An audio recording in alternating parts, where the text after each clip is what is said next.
भरी जवानी में दहकते अंगारों की चिता में कूदकर सती हो जाना, ये भला कहाँ की समझदारी थी। पर राजकुमारी ने तो जैसे हठ ही पकड़ लिया था कि वो उस चिता में कूदकर अपनी जीवन लीला समाप्त कर लेगी। इसके पीछे की वजह थी राजकुमार सुल्तान का समय पर ना पहुंच पाना। दरअसल विदाई के समय जब राजकुमार सुल्तान ढोला मारू से चलने की इजाजत मांगने गया, तब लंबी बातचीत में काफी समय व्यर्थ हो जाता है। उनसे विदाई ले राजकुमार सुल्तान तेजी से राजकुमारी निहालदे के नगर की तरफ चल पड़ता है। राजकुमारी को तीज के अवसर पर झूला झूलाने के किए वायदे को पूरा करने में बस 2 ही दिन बीच में थे। आज से तीसरे दिन तो वायदे का दिन अर्थात तीज का पर्व था। सुल्तान अपने वायदे को पूरा करने के लिए पूरी जी जान लगाते हुए बहुत तेज गति से राजकुमारी के नगर की तरफ बढ़ रहा था। पुराने समय में एक स्थान से दूसरे स्थान तक जाने में कई दिन का समय लगता था।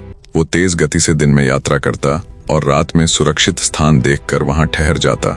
ऐसे ही 2 दिन बीत जाते हैं। आज तीसरा दिन अर्थात तीज का त्योहार था, जब सुल्तान को निहालदे के पास जाकर अपना वादा पूरा करना था।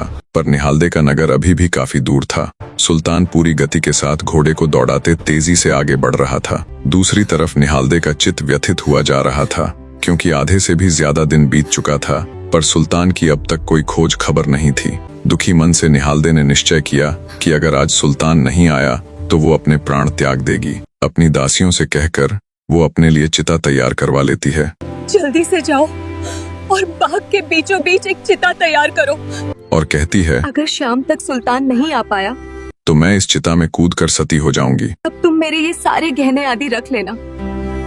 फिर राजकुमारी निहालदे दूसरी दासी से कहती है, अगर सुल्तान तय समय पर आकर मुझे झुला झुलाता है तो ये गहने उपहार स्वरूप मैं तुम्हें दे दूंगी।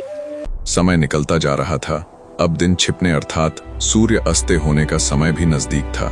निहालदे का रो रो कर बुरा हाल था।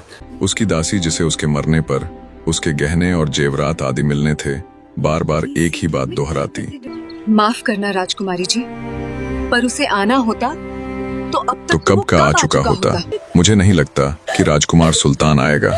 तब दूसरी दासी, जिसे सुल्तान के आने पर उपहार स्वरूप गहने और जेवरात मिलने वाले थे, पहली दासी की बात को काटती हुई कहती है, कैसी बातें कर रही हो? है तो वो भी इंसान ही, देरी तो उससे भी हो सकती है। हो सकता है कहीं उलझ गया हो।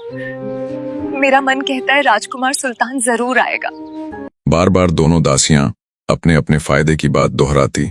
इस प्रकार बीतते समय के साथ सूर्य भी अस्त हो जाता है और शाम हो जाती है।